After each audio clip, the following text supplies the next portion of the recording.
Nous prenons la suite du chapitre 10 des Actes, la conversion de Corneille et des gens de sa maison.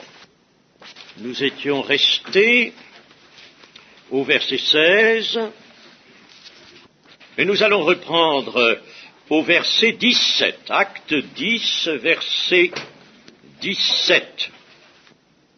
Et nous lirons d'abord jusqu'au verset 33. Tandis que Pierre ne savait en lui-même que penser du sens de la vision qu'il avait eue, voici les hommes envoyés par Corneille, s'étant informés de la maison de Simon, se présentèrent à la porte et demandèrent à haute voix si c'était là que logeait Simon, surnommé Pierre.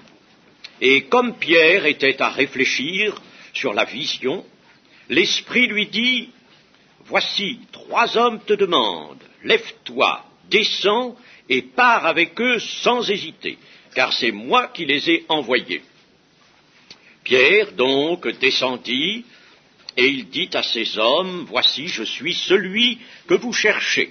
Quel est le motif qui vous amène ?» Ils répondirent, « Corneille, centenier, homme juste et craignant Dieu, et de qui toute la maison des Juifs rend un bon témoignage, a été divinement averti par un saint ange de te faire venir dans sa maison et d'entendre tes paroles. » Pierre donc les fit entrer et les logea. Le lendemain, il se leva et partit avec eux. Quelques-uns des frères de Joppé l'accompagnèrent. Ils arrivèrent à Césarée le jour suivant. Corneille les attendait, et ayant invité ses parents et ses amis intimes. Lorsque Pierre entra, Corneille, qui était allé au-devant de lui, tomba à ses pieds et se prosterna. Mais Pierre le releva en disant, « Lève-toi, moi aussi je suis un homme. » Et conversant avec lui, il entra et trouva beaucoup de personnes réunies. « Vous savez, leur dit-il, qu'il est défendu à un juif de se lier avec un étranger ou d'entrer chez lui. Mais Dieu m'a appris à ne regarder aucun homme comme souillé et impur. C'est pourquoi je n'ai pas eu d'objection à venir, puisque vous m'avez appelé. Je vous demande donc pour quel motif vous m'avez envoyé chercher. » Corneille dit, « Il y a 4 jours, à cette heure-ci, je priais dans ma maison à la 9e heure, et voici un homme vêtu d'un habit éclatant se présenta devant moi et dit, « Corneille, ta prière a été exaucée, et Dieu s'est souvenu de tes aumônes. Envoie donc à Joppé et fais venir Simon, surnommé Pierre. Il est logé dans la maison de Simon Corroyeur, près de la mer. Aussitôt, j'ai envoyé vers toi, et tu as bien fait de venir. Maintenant donc, nous sommes tous devant Dieu pour entendre tout ce que le Seigneur t'a ordonné de nous dire. » Pour entrer dans la maison de Simon le Corroyeur, sans se tromper, les 3 hommes envoyés par Corneille lancent un appel à forte voix. Personne, semble-t-il, n'entendait cet appel. Mais le Saint-Esprit veillait. Il ne faut pas que la mission de ces hommes soit retardée. C'est donc le Saint-Esprit qui lui-même avertit Pierre et le fait descendre à la porte de la maison pour répondre aux envoyés de Corneille. Nous avons dit que ces 2 conversions qui se suivent dans les chapitres 9 et 10 et 11, celle de Saul de Tarse d'abord et celle de Corneille ensuite, étaient 2 grands événements de l'Église naissante. Nous étions à quelques années seulement de la crucifixion, de celle de la crucifixion et de la Pentecôte, et l'Église se commençait à s'étendre et Dieu lui ouvrait les portes. Alors, ici, cette conversion est extrêmement importante, avons-nous déjà souligné, puisque c'est l'ouverture du royaume de Dieu au-devant des païens, du monde païen. Dans le récit de la conversion de Saul de Tarse, le Seigneur avait envoyé une vision pour parler à Ananias et une autre vision aussi pour avertir Saul de la visite de ce dernier. Mais il arrive que l'Esprit de Dieu fasse lui-même les liaisons nécessaires, sans aucune vision, ni sans le secours d'un ange. Et c'est le cas ici.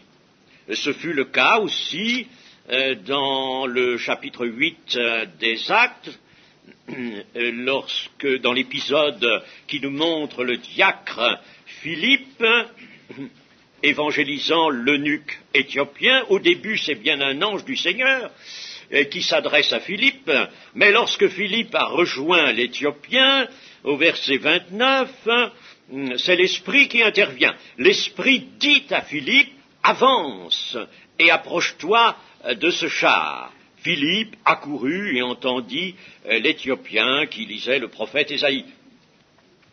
Et puis, lorsque la mission de Philippe est terminée, l'Esprit du Seigneur enleva Philippe et l'eunuque ne le vit plus.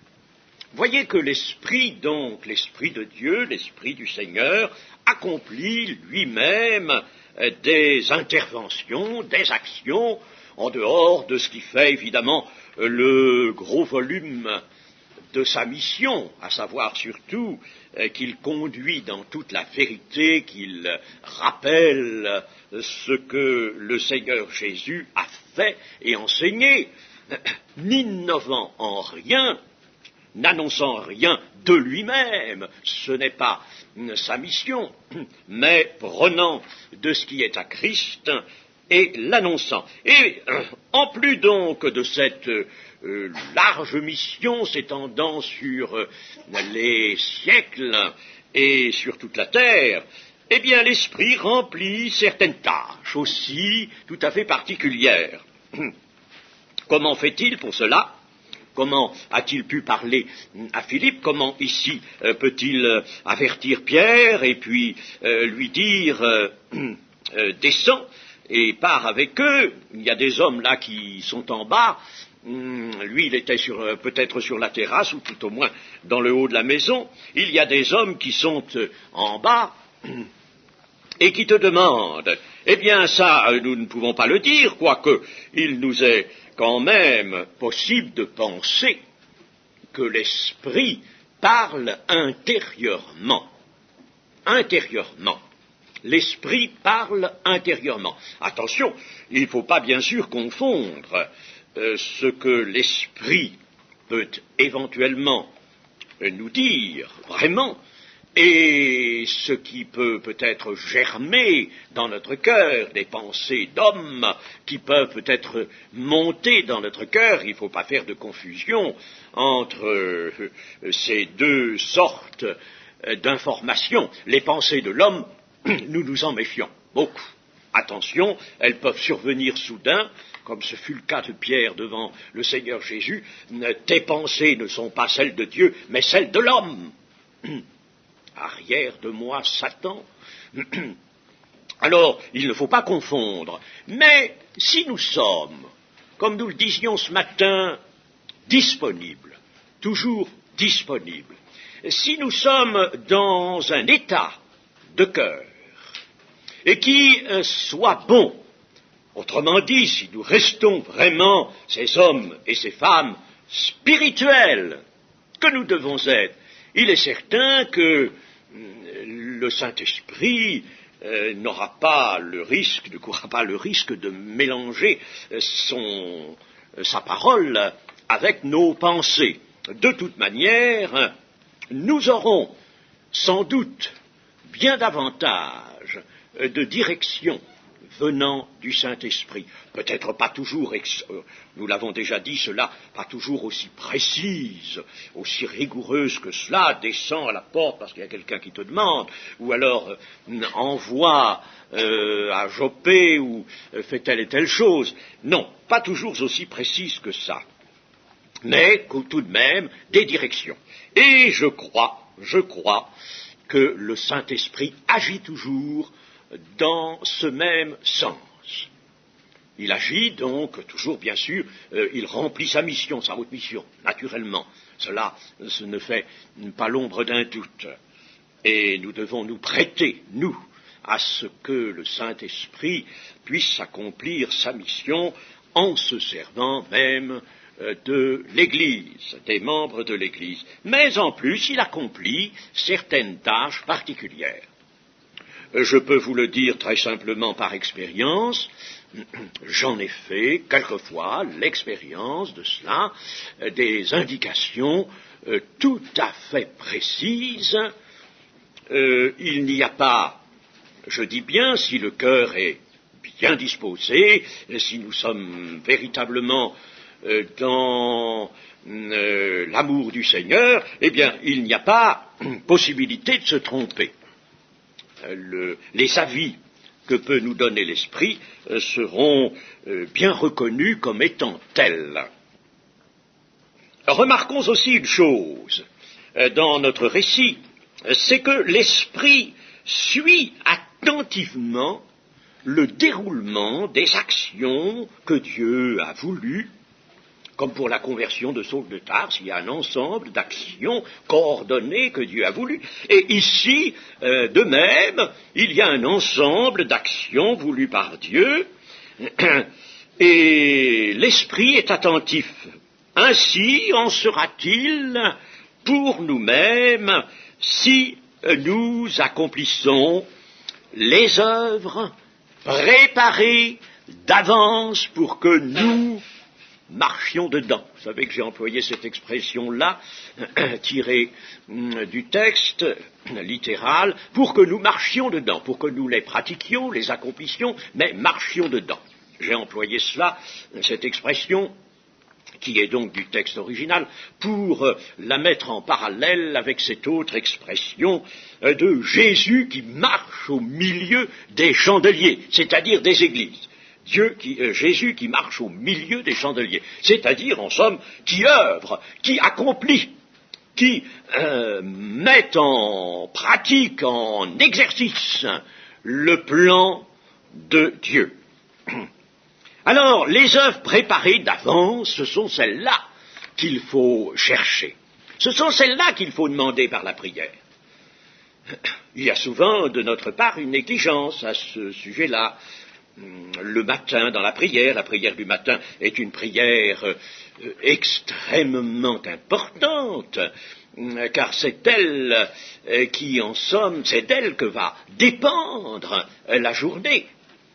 Alors si le matin, nous demandons à Dieu, entre autres choses nécessaires, car il faut demander, si nous lui demandons, Seigneur, mais mets devant moi les œuvres que tu as préparées pour moi, les actions, peut-être de petites choses, mais surtout que je ne manque pas de les accomplir, si elles sont dans le programme que tu as préparé pour moi. Moi, je crois, vous savez, d'une façon absolument littérale, à ce que dit Éphésiens chapitre 2, verset 10, nous avons été créés en Jésus-Christ pour de bonnes œuvres que Dieu a préparées d'avance, afin que nous marchions dedans, afin que nous les pratiquions, que nous les accomplissions, mais je crois qu'il y a un ensemble d'œuvres, et pourquoi le croire, cela? Parce que c'est écrit, bien sûr, et parce que nous n'avons aucune raison de ne pas prendre cela dans un sens tout à fait direct, mais en plus, parce que tel a été le ministère de Jésus. Le ministère terrestre de Jésus. Ce ministère est bien celui de l'accomplissement d'œuvres que le Seigneur voyait. Il les voyait. Elles étaient déjà composées, ces œuvres. elles étaient prêtres, il en voyait leur but, leur consistance, leur forme, il voyait, et il faisait sur la terre ce qu'il voyait. Donc, il doit en être ainsi de l'Église, des membres de l'Église. Alors, disons simplement ceci, l'Esprit nous voit. L'Esprit nous voit, comme il était là, voyant Pierre sur son toit, sur sa terrasse, il nous voit, il nous suit. Alors le Saint-Esprit voyait Pierre là-haut, qui ne pouvait pas entendre l'appel des messagers de Corneille, mais l'Esprit les voyait, ces messagers, il entendait leur appel, et c'est lui qui fait la liaison. L'Esprit nous voit, nous suit, nous entend, et par conséquent, si nous sommes, voilà, tout est là, voyez-vous, si nous sommes disponibles pour Dieu. Je suis absolument persuadé que Dieu a beaucoup plus de choses à demander à l'Église, c'est-à-dire aussi à ses membres, non pas toujours à l'Église réunie, à l'Église où l'on prend des décisions majeures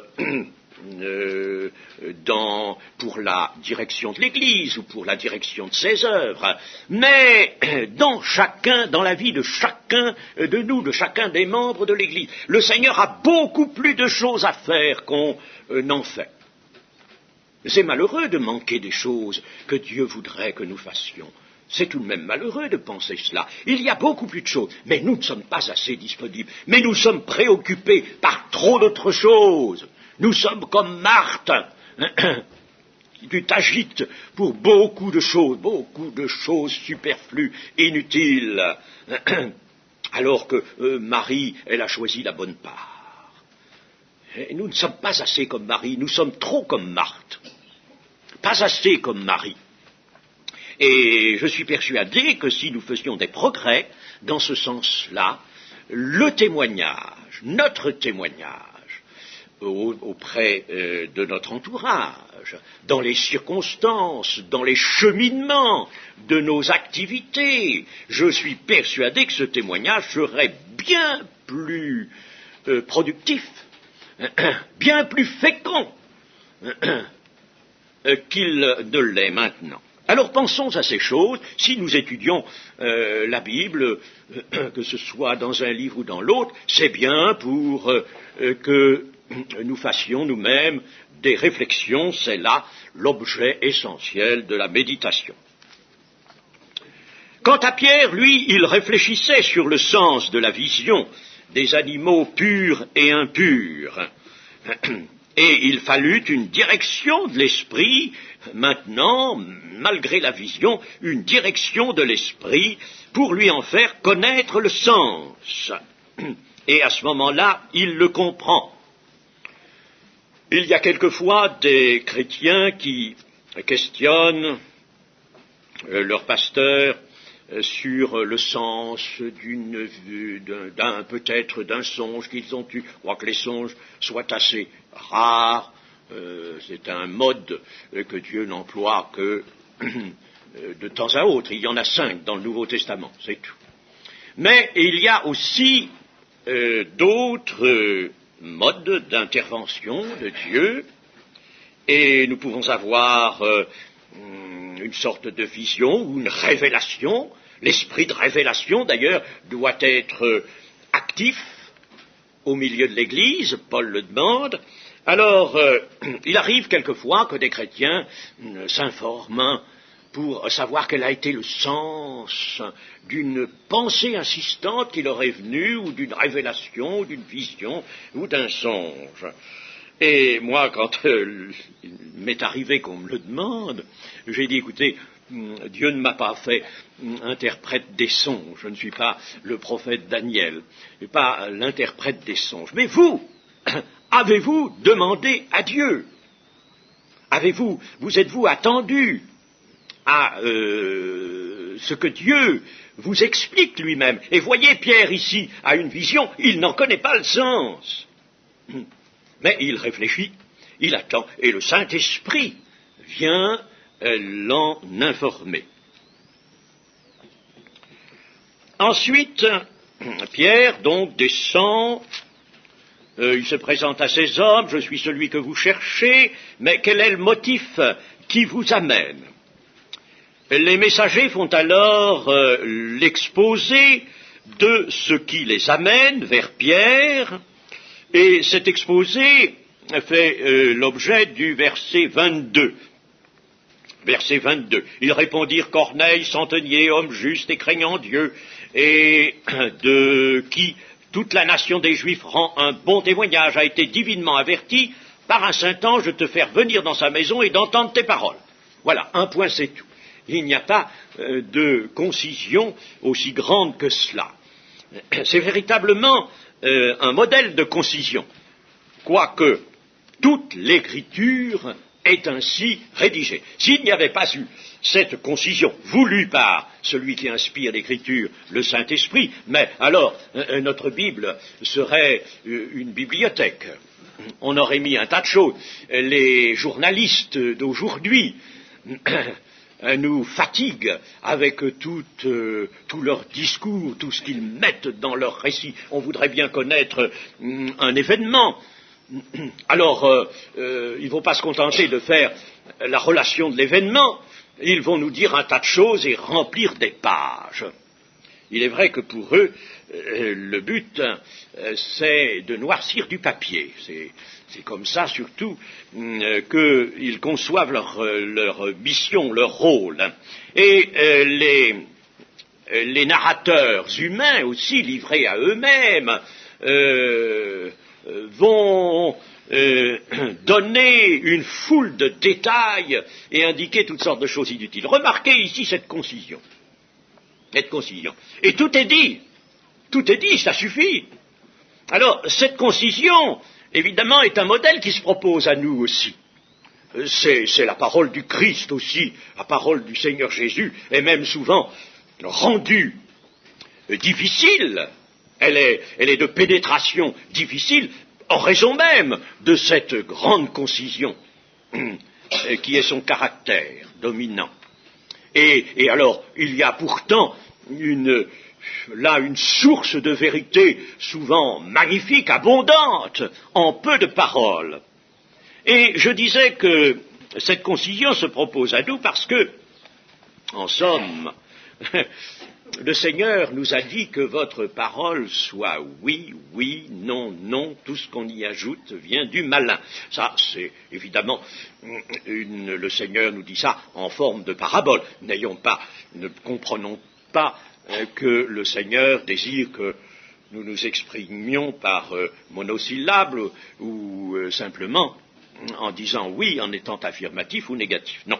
Mais il a voulu nous dire là que nous disions beaucoup trop de choses, bien trop de choses, et qu'il faut être concis.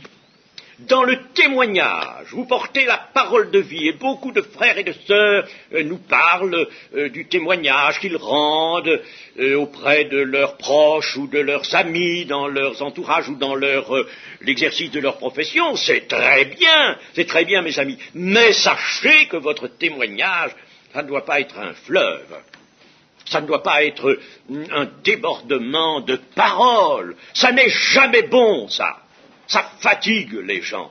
Il faut que ce soit bien conduit, bien illuminé par le Saint-Esprit, mais sobre, excessivement sobre. Je donne quelquefois comme exemple, j'ai déjà donné l'ordre que Jésus donne en vue de Béthanie, le jour où il entrera à Jérusalem sur un ânon. Il dit à 2 de ses disciples, allez donc là au pays qui est en vue là, et puis quand le chemin aura tourné, vous trouverez un ânon attaché, détachez-le et amenez-le-moi. Et si on vous dit quelque chose, qui est normal, vous répondrez, le Seigneur en a besoin. Un point, c'est tout. Vous répondrez ça. Et c'est ce que font ces 2 disciples. Le Seigneur en a besoin. Et comment ceux à qui appartenait l'ânon, pourquoi ne disent-ils rien? Pourquoi les laissent-ils aller? Les laissent-ils prendre l'ânon? Tout simplement parce que la parole de Dieu se suffit à elle-même. Parce qu'il fallait dire cela et rien d'autre. tout ce qu'on y ajoute vient du malin. Ça, c'est une forte leçon qu'il faudrait retenir. Nous sommes bavards. Oui, oui, c'est vrai, nous sommes beaucoup trop bavards en général. Alors pensons à ces leçons, essayons de les retenir. Puis, le verset 23 nous dit que Pierre fit entrer ces hommes et les logea. Il partit le lendemain seulement, ce qui est assez normal. Ces hommes avaient déjà passé une nuit dehors, ensuite ils avaient beaucoup marché. Nous avons dit qu'il y avait une bonne journée, une forte journée de marche entre Césarée et Joppé. Alors, il les loge pour ne partir qu'à l'aurore suivante, au matin suivant, ce qui est tout à fait normal. Mais ce qui demande tout de même d'être souligné, c'est que Pierre les fit entrer et les logea. Il loge en somme les 3 envoyés. Ils étaient 3, il y avait 2 serviteurs et un soldat, 3 envoyés de Corneille. Lui, juif, donne l'hospitalité à des païens. Voilà déjà quelque chose qui a changé. Il donne l'hospitalité à des païens, ce qu'il n'aurait jamais fait avant. Tout donc est en voie de changement.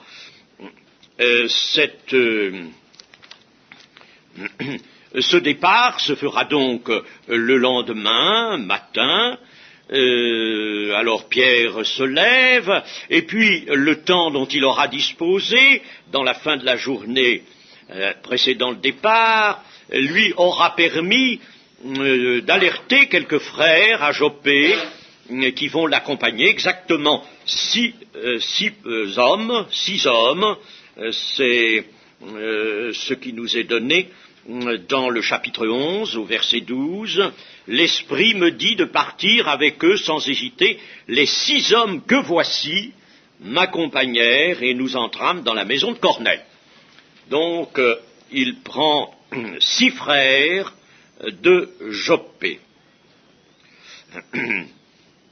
Corneille nous est montré ici accueillant les voyageurs, c'est-à-dire Pierre, les 6 hommes, ce qui fait 7, et puis les 3 envoyés, les 3 messagers que Corneille avait envoyés, ce qui fait 10. Alors, mais ce qui l'accueille surtout, évidemment, c'est cette petite délégation venue de Joppé, et particulièrement Pierre. Il les attendait tout spécialement, et il avait invité des parents et des amis intimes, nous est-il dit. Dans le texte grec, le mot est tout simplement ses parents et c'est nécessaire. C'est nécessaire. Les amis intimes, on a traduit amis intimes parce qu'on n'aurait pas compris, évidemment, c'est nécessaire. Les amis intimes sont des amis nécessaires. Ce qui est une assez bonne définition des amis intimes. Corneille les accueille donc avec beaucoup de bonheur et d'empressement. Il est utile de constater ainsi que le cœur du centenier était tout entier à ce qui allait se passer chez lui, et que l'amour des âmes a déjà rempli ce cœur. Nous avons déjà dit que Corneille s'était fait déjà missionnaire auprès des gens de sa maison, ses serviteurs, ses soldats, avec succès. Lui qui n'était même pas encore chrétien, il était déjà missionnaire avant d'être chrétien. Et là, nous voyons qu'il attend beaucoup de cet apôtre Pierre que l'ange lui a demandé d'aller chercher. Et alors il a convoqué ses amis, beaucoup de personnes. On peut dire que l'amour des âmes est véritablement inséparable de la vraie foi. Et, chers amis, je ne sais pas si vous pouvez vous souvenir, pourtant oui, vous devez pouvoir vous souvenir des commencements de votre vie chrétienne, de votre conversion, du lendemain ou du moment ou du lendemain de votre conversion. Ça se voit, ça c'est presque quelque chose que l'on constate partout. Quelqu'un est converti, vraiment converti, naturellement. Alors, tout de suite, sa pensée, c'est d'aller chercher ses parents ou ses proches, et puis des gens qui lui sont chers, et tout de suite d'aller leur parler d'évangile. À peine, lui, a-t-il reçu qu'il veut tout de suite donner à d'autres. C'est le moment aussi, bien sûr, des maladresses. Disons-le, des maladresses. On est souvent maladroit, mais malgré tout, c'est quelque chose d'excellent que cela. Et on peut dire que cet amour des âmes et ce besoin d'aller tout de suite porter à d'autres, ça provient de ce que nous avons étudié ces jours-ci, le premier amour.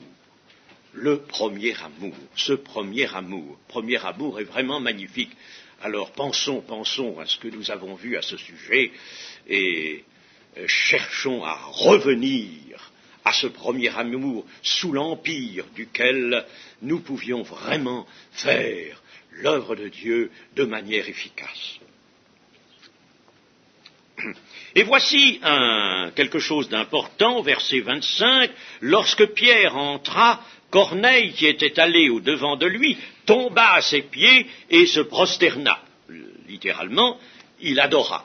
Voilà que Corneille se jette aux pieds de Pierre et l'adore. Il adore, bien sûr, celui que Dieu lui envoie. C'est pour cela qu'il adore Pierre. Il adore celui que Dieu lui a dit d'aller chercher, certes, mais Pierre ne va pas le laisser naturellement dans cette attitude, et tout de suite, il va lui dire, « Lève-toi, moi aussi je suis un homme. Pourquoi m'adorerais-tu ? Je ne suis pas autre qu'un homme, je ne suis pas Dieu, c'est pas Dieu qui vient, c'est un homme que Dieu envoie, mais je suis homme comme toi. » Alors, bien sûr, nous ne pourrons pas faire grief à cela à Corneille, parce que l'apôtre Jean, et pourtant, quel bel apôtre que cet apôtre Jean fera aussi comme Corneille. Nous avons, dans l'Apocalypse, au chapitre 19, le verset 10, « Et je tombai à ses pieds, aux pieds d'un ange. Je tombai à ses pieds pour l'adorer, mais il me dit, garde-toi de le faire. Je suis ton compagnon de service et celui de tes frères qui ont le témoignage de Jésus. Adore Dieu. » Car le témoignage de Jésus est l'esprit de la prophétie. Alors, voyons là, ici, Jean qui adore un ange. C'est un ange, bien sûr. On pourrait dire, c'est plus impressionnant que l'apôtre Pierre, qui lui n'avait pas quand même cet habit éclatant des anges, mais enfin, malgré tout, c'est à comparer. Et puis, dans le chapitre 22, cela se reproduit, de l'Apocalypse, chapitre 22, verset 9, ou verset 8, « C'est moi, Jean, qui ai entendu et vu ces choses, et quand j'eus entendu et vu, je tombai aux pieds de l'ange qui me les montrait pour l'adorer. Mais il me dit, garde-toi de le faire, je suis ton compagnon de service et celui de tes frères, les prophètes, et de ceux qui gardent les paroles de ce livre, adore Dieu seul, bien entendu, seul. » C'est là une chose dont il faut, chers amis, que nous gardions constamment la pensée. Il faut que nous gardions cette pensée-là parce que, bien sûr, nous n'allons pas peut-être tomber dans un excès aussi grave que ça et nous jeter aux pieds de quelqu'un pour l'adorer. Mais attention, il peut y avoir tout de même des attitudes qui soient en direction de cela, simplement en direction de cela. Et il ne faut jamais, jamais, jamais prêter à un homme ou accorder à un homme, même si cet homme vous fait du bien, beaucoup de bien, dans le sens de votre progrès, et pour aussi vous soulager de vos difficultés, il ne faut jamais, cependant, avoir une attitude qui confine à cela, même simplement qui confine. Méfions-nous, Dieu seul doit être adoré, Dieu seul. En tout cas, là, Pierre, lui, est capable de donner cette leçon nécessaire à Corneille. Au verset 27, nous voyons là que Pierre entre dans la maison, il trouve beaucoup de personnes réunies, avec tous les amis, avec les serviteurs, avec les soldats, certainement ça devait faire du monde. Le centenier commandait 100 de soldats, et les Romains avaient toujours une maison avec beaucoup d'esclaves, donc de serviteurs. Il y avait beaucoup de monde. Il y aura tout d'abord une conversation, nous dit le verset 7, conversant avec lui. C'est-à-dire que, en somme, Pierre va prendre contact. Il va prendre un contact humain. Le contact humain est nécessaire, ce qui ne veut pas dire qu'on va parler de choses vaines, de choses inutiles. Bien sûr, ce ne serait pas une bonne entrée en matière pour ce qui doit suivre. Mais le contact humain est nécessaire. Et l'expérience aussi le montre. Personnellement, je l'ai constaté dans bien des expériences. Il est bon d'abord d'avoir un contact humain avant d'annoncer l'évangile, de délivrer le message du salut. J'ai fait beaucoup de visites autrefois. J'ai fait beaucoup de visites et cela m'a beaucoup appris. Des portes à un certain moment s'ouvraient nombreuses et à partir de 5 heures de l'après-midi jusqu'à quelquefois 10 heures du soir, je faisais des visites, je parle de visites, non pas chez des membres de l'Église, mais chez des personnes encore en dehors de la foi.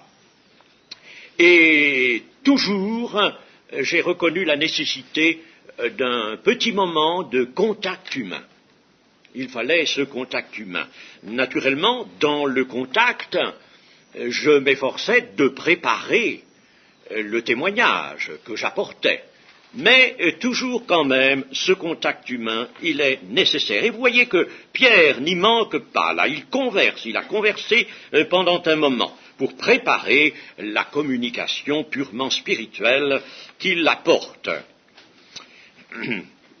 Il y avait beaucoup de monde, il faut dire que c'est quelque chose qui ne doit pas non plus rester exceptionnel.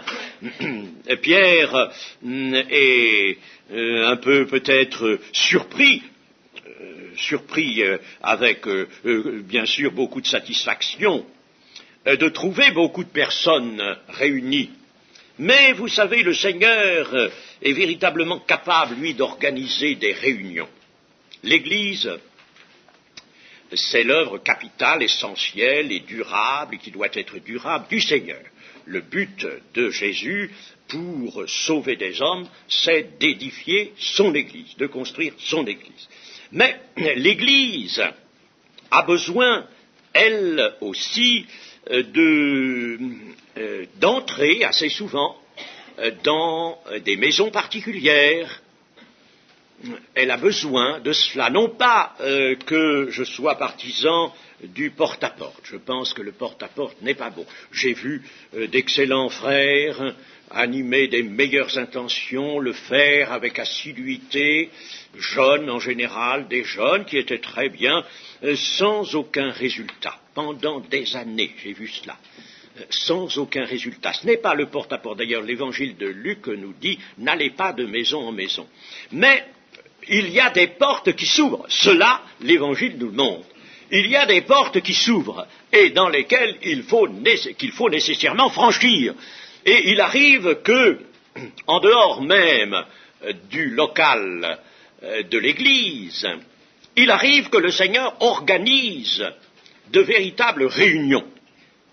Et cela, c'est magnifique. Je me suis trouvé personnellement dans des cas comme cela. Je me rappelle particulièrement une fois où, un soir, vers 18h30 à peu près, j'avais été appelé d'urgence dans une maison pour une malade. Une sœur m'avait appelé tout de suite d'urgence et j'étais venu le plus vite possible vers cette malade. Et pendant que j'étais avec cette sœur dans la chambre de la malade, priant pour elle, je suis resté un moment parce qu'il a fallu, cette malade était lucide, il a fallu que je lui parle aussi. Et quand je suis ressorti, que je me suis trouvé dans la salle de séjour qui était grande, je me suis vu là une foule. Vraiment, j'en ai été moi-même étonné. Qu'est-ce que c'est ? Alors j'ai demandé à la personne qui s'occupait de la maison, mais qui sont tous ces gens ? Qu'est-ce qu'ils veulent ? Alors ils m'ont dit, c'était un grand immeuble, ils ont entendu que vous étiez là, ils ont appris, ça est allé très vite, et puis tous sont venus, ils ont tous quelque chose, besoin de quelque chose. Alors, vous savez, j'étais heureux de me trouver une réunion toute préparée, toute organisée. Ce n'est pas la seule occasion, c'est arrivé aussi dans d'autres occasions, que le Seigneur ait préparé lui-même comme cela des réunions. Et alors là, ce sont des réunions magnifiques, vous savez, magnifiques quand elles sont préparées par le Seigneur. Les autres devraient l'être aussi. Celles de l'Église, il faudrait peut-être demander davantage au Seigneur qu'il les prépare aussi de cette manière-là. Mais il doit y avoir un rapport, une relation entre les réunions qui peuvent se faire, ou les visites qui peuvent avoir lieu dans des maisons particulières et celles de l'Église. Tout ça devrait être coordonné parfaitement. Et le Saint-Esprit, c'est l'intention du Saint-Esprit de coordonner tout cela. Je crois même que l'Église s'accroîtra vraiment par le moyen de ses actions extérieures à son centre de réunion. Voyez, il y a toutes sortes d'indications, il ne faut pas les perdre, ce sont des indications de la parole de Dieu qui sont extrêmement utiles. Puis Pierre va commencer à parler, mais c'est toujours là dans le cadre de sa conversation. Au verset 28, vous savez, leur dit-il, qu'il est défendu à un juif de se lier avec un étranger ou d'entrer chez lui, mais Dieu m'a appris à ne regarder aucun homme comme souillé et impur. Dieu m'a appris. Ici, l'apôtre Pierre, dans le texte original, fait mention de la justice, mais ce n'est pas, le terme grec qui est employé ne vise pas la justice divine, mais la justice légale. La justice légale, celle des traditions israélites, qui s'opposaient à ce qu'un juif entre chez un étranger. Mais Dieu est intervenu pour briser cette barrière-là. Et Pierre ira même plus loin, puisque nous l'apprenons par le chapitre suivant, il mangera dans la maison de Corneille. Dieu m'a appris. Vous savez, bien, dans tout ce que nous faisons, toutes les démarches que nous pouvons faire en vue de remplir notre mission de témoins du Seigneur Jésus. Nous avons tous été baptisés d'un même esprit. Pourquoi faire ? Pour être les témoins du Seigneur Jésus. Eh bien, nous avons bien besoin d'apprendre de Dieu, d'être guidés de Dieu pour aller partout. Bien sûr, cela ne veut pas dire que ensuite nous allons nous-mêmes faire des concessions sur la parole de Dieu, sur ce que nous avons à dire. Alors là, pas du tout. Voyons les discours de Pierre, et notamment celui qui va suivre. Pierre annonce avec exactitude ce qu'il doit annoncer pour le salut de ceux qui l'écoutent. Puis Pierre demande qu'on lui dise encore exactement le motif pour lequel on est venu le chercher. Et ce sera la réponse de Corneille dans les versets 30 à 33. La visite de Pierre se situe précisément à la 9e heure, c'est-à-dire à 15 heures, comme la visite de l'ange 4 jours auparavant. C'était à la même heure, juste. L'ange est venu à 15 heures, et voici que Pierre arrive lui aussi à 15 heures. Sans doute, Dieu a voulu cette coïncidence, en tout cas, Corneille la souligne. Pierre est invité à parler, et sa parole sera reçue comme parole de Dieu. Alors là, Corneille est prêt à recevoir tout ce que Pierre lui dira comme parole de Dieu. Il en a une pleine conviction. Et ensuite, ce récit nous donnera le discours de Pierre chez Corneille. Je n'en dirai pas grand-chose car nous n'avons plus beaucoup de temps ce soir, mais nous pourrions quand même lire 34 à 36, les versets 34 à 36. Alors Pierre, ouvrant la bouche, dit « En vérité, je reconnais que Dieu ne fait point acception de personne, mais qu'en toute nation, celui qui le craint et qui pratique la justice lui est agréable. Il a envoyé la parole aux fils d'Israël en leur annonçant la paix par Jésus-Christ, qui est le Seigneur de tous. » Que pourrait dire l'apôtre, sinon annoncer Jésus-Christ? Nous-mêmes, mes amis, attention, c'est simple ce que je vais dire, et pourtant, c'est quelquefois ce qui est oublié. Nous n'avons rien d'autre à dire lorsque le Seigneur nous envoie.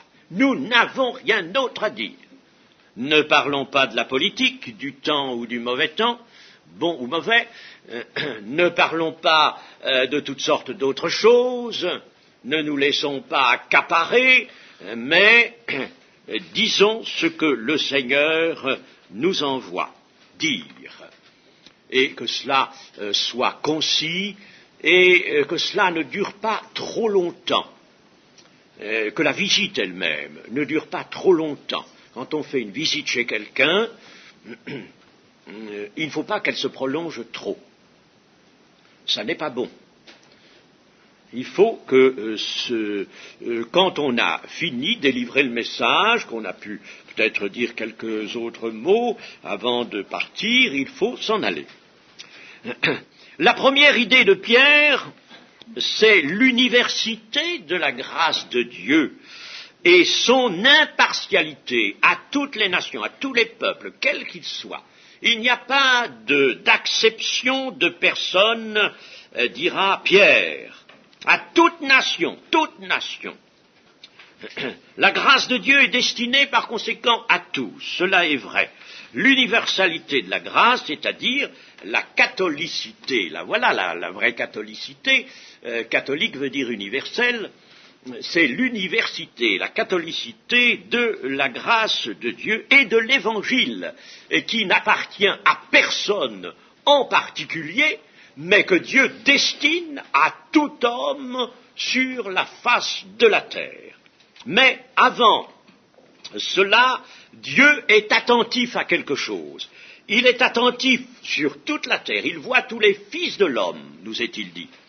Et il est attentif à quelque chose, la crainte de Dieu et la pratique de la justice. Bien sûr, vous me direz, mais quelqu'un qui n'est pas converti, on ne peut pas supposer qu'il puisse même pratiquer la justice de Dieu. Il n'a pas l'esprit en lui, il n'est pas guidé. Comment accomplira-t-il la justice? Eh bien, ce que veut dire le texte ici, c'est qu'il y a des gens qui craignent Dieu. Et cette crainte de Dieu, qui est le commencement de la sagesse, vous le savez, cette crainte de Dieu, elle peut apparaître chez n'importe qui, chez n'importe qui. Et c'est un ensemble de sentiments, je ne vais pas en parler en particulier maintenant, cela nous éloignerait de notre étude, mais c'est quelque chose d'extrêmement intéressant. Il y a là une reconnaissance intérieure de la souveraineté de Dieu, de la grandeur de Dieu, de l'énorme différence, l'énorme séparation qui est entre Dieu et nous. Et cependant, il y a aussi un sens dans la crainte de Dieu, c'est que Dieu voit, Dieu regarde, Dieu nous veut du bien. Il y a cela dans la crainte de Dieu. Et il y a des gens qui sont dans la crainte de Dieu avant même de connaître l'Évangile, d'avoir écouté un témoignage authentique, je dis authentique, un authentique témoignage, hein, pas un bavardage, mais un authentique témoignage de Dieu. Il y en a qui sont dans la crainte de Dieu. Et, chers amis, je l'ai déjà dit ici en d'autres études, il est certain que le Saint-Esprit prépare devant nous les âmes. Ne n'ayons pas la suffisance de penser que nous tombons sur un terrain tout à fait en friche et que nous avons tout à faire. C'est le contraire. C'est le Seigneur qui a préparé d'avance. Le Seigneur, lui, résiste aux orgueilleux. Alors ceux qui sont dans l'orgueil, les affreux orgueilleux, eh bien, il ne peut pas. Pour eux, il ne peut pas leur être favorable, il ne peut pas leur donner quelque chose, il résiste. Il ne leur enverra pas l'évangile à ceux-là. Se demande pourquoi certains hommes ne sont pas touchés par la prédication de l'évangile, mais c'est parce qu'ils sont établis sur leur orgueil, ils sont blindés dans leur orgueil. Et vous en avez des gens comme ça, malheureusement. Ils sont blindés, et tant que le blindage n'est pas cassé, détruit, peut-être qu'un jour le Seigneur le détruira, mais il faut le détruire. Alors, ils le résistent, Dieu leur résiste, parce que eux, ils résistent par leur orgueil. Alors, par contre, il y a des gens qui sont dans l'attente de quelque chose. Ils ont un vague sentiment qu'il y a bien autre chose que ce qu'on a sur la terre ou ce qu'on voit sur la terre. Et puis, ils ont des soupirs, peut-être inexprimables, envers Dieu, et ils sont dans la crainte. Et il y a des choses qu'ils se refusent de faire, tout simplement, ou de dire, par crainte de Dieu. C'est quelquefois entremêlé avec certaines pratiques superstitieuses, c'est vrai. Mais, chers amis, n'allons pas prétendre, nous, qu'il faut faire la loi, que nous avons à présenter à ces gens-là une attitude légaliste. Nous n'avons pas à les juger. Ils sont comme ça. L'Évangile les changera. Mais l'essentiel, c'est qu'ils aient l'Évangile.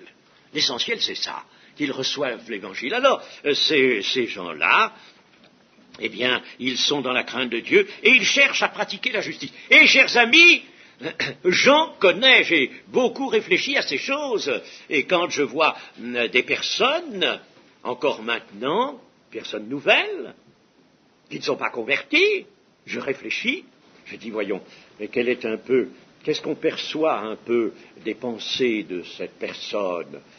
Et je vois qu'il y a quelquefois de bonnes attitudes mélangées à toute autre chose, et puis dans l'ignorance, évidemment, il y a beaucoup d'ignorance, mais il y a des choses qui peuvent être agréables à Dieu, il y a des attitudes même humbles quelquefois, qui sont agréables à Dieu. En tout cas, vous voyez, quand un homme est incliné vers la crainte de Dieu, et qu'il cherche, comme il peut, à faire des choses, si vous voulez, qui ne sont pas l'iniquité, il cherche à faire la justice. Par exemple, il se refusera à voler quelqu'un.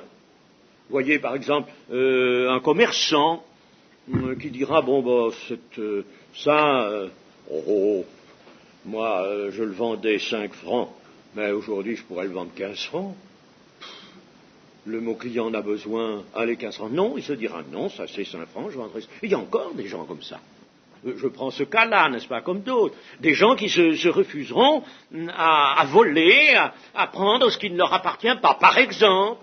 Et c'est ce que notre texte indique ici, qui pratique la justice, qui cherche en somme à pratiquer, selon ce qu'il sait, la justice. Alors, il ne faut pas mettre les inconvertis, comme nous disons, n'est-ce pas, dans un grand sac, en disant tout ça, c'est zéro, ça vaut pas un sou, n'est-ce pas? C'est pas ça, hein, c'est pas ça. Bien sûr, les œuvres ne sauveront pas. Il est évident que les œuvres, nous le savons, mais ce n'est pas parce que nous avons bien appris cette leçon que l'on n'est pas justifié par les œuvres de la loi. L'on n'est pas justifié par les œuvres de la loi, mais par la foi seulement. Nous avons bien appris cette leçon, c'est très bien, mais n'en tirons pas, nous, de fausses conséquences. À savoir que les œuvres, si elles ne sauvent pas, c'est d'accord, si l'homme n'en tire pas pour lui orgueilleusement la prétention d'en faire un mérite, si quelqu'un veut en faire un mérite et dit Dieu me sauvera bien parce que je suis juste, parce que je suis honnête, parce que ceci, alors ça c'est un orgueilleux tout simplement. Mais les œuvres, bien sûr, ne sauvent pas, mais si elles sont cette pratique incomplète, peut-être aussi inexpérimentée de la justice, mais enfin quelqu'un qui ne veut pas voler, quelqu'un qui ne veut pas faire de mal, quelqu'un qui aura même la petite charité courante, la charité courante entre humains, eh bien mais il est agréable à Dieu. Allons, il est agréable à Dieu, il ne sera pas sauvé avec ça, c'est évident, mais attention, celui-là, s'il a la crainte de Dieu, pas sans la crainte de Dieu, mais si la crainte de Dieu s'empare de lui, le Seigneur lui enverra l'Évangile. Il lui enverra l'Évangile, et c'est quand il aura l'Évangile qu'il sera sauvé. C'est par l'Évangile qu'il sera sauvé. Seulement, n'est-ce pas, attention, je lutte là contre une déformation qui est malheureusement gênante et redoutable dans nos milieux. De penser, n'est-ce pas, que les inconvertis, tout ce qu'ils peuvent faire et dire, c'est zéro. Ça ne vaut rien du tout et Dieu ne regarde même pas. C'est pas vrai. C'est pas vrai. Dieu regarde. Il est attentif à tous les fils de l'homme. Ce qui est dit dans notre doctrine, c'est que ça ne sauve pas. Et si quelqu'un reste uniquement avec ça, il ne sera pas sauvé. Mais s'il a la crainte de Dieu, Dieu lui montrera nécessairement la voie qu'il doit choisir. Et c'est au moment où il aura choisi la voie, c'est-à-dire exercer la foi sur la personne de Jésus qui lui aura été prêchée, c'est à ce moment-là qu'il sera sauvé, bien sûr. Mais pourquoi lui aura-t-il reçu l'Évangile et d'autres n'auront pas reçu? Je viens de le dire, lui, il aura été tout de même agréable à Dieu.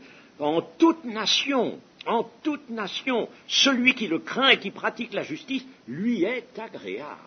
L'universalité.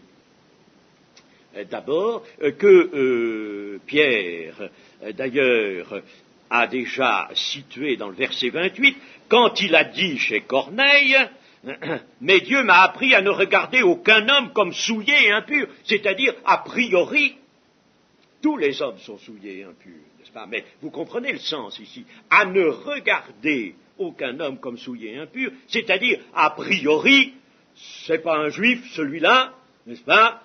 C'est un impur. Et la grâce n'est pas pour lui. Voilà l'attitude précédente. Et l'attitude que Dieu a fait disparaître chez Pierre. Tout homme est souillé dans le sens du péché, parce qu'il est pécheur, c'est vrai, mais il ne faut pas le regarder, nous, comme souillé et comme impur, parce que, attention, la crainte de Dieu peut s'éveiller chez l'un ou l'autre de ces personnes, quelles qu'elles soient, qu'ils soient musulmans, qu'ils soient bouddhistes, qu'ils soient communistes, qu'ils soient tout ce qu'on voudra, n'est-ce pas, de tel ou tel pays, la crainte de Dieu peut s'éveiller chez lui, et à ce moment-là, il est agréable à Dieu, c'est le commencement de la sagesse, et Dieu va lui envoyer un messager, va lui envoyer quelqu'un. Voilà. Hein. Il faut bien penser à cela, qu'il y a des gens qui, par leur conscience, d'ailleurs c'est ce que dit Paul, tout simplement, dans Romains 2, hein, et il y a des gens qui, rien que par leur conscience, des païens, ils les appellent bien des païens, qui, en raison de leur conscience,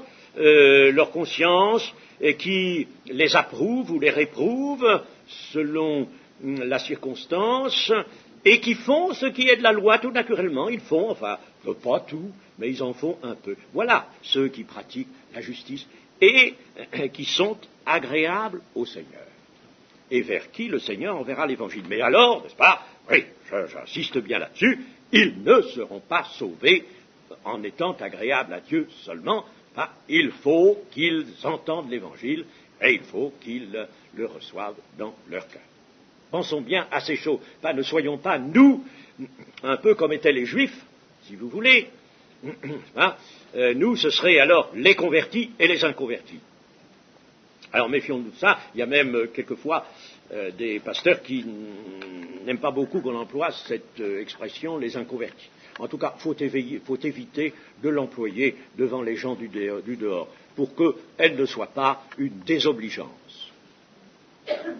Voilà. Alors, les choses sont bien nettes, bien claires, n'est-ce pas? Dieu, lui, veut sauver le plus grand nombre d'hommes possible par son évangile, par le Seigneur et par la foi, c'est entendu, mais, vous savez, il agit sur ce monde. Que son nom soit béni. Amen.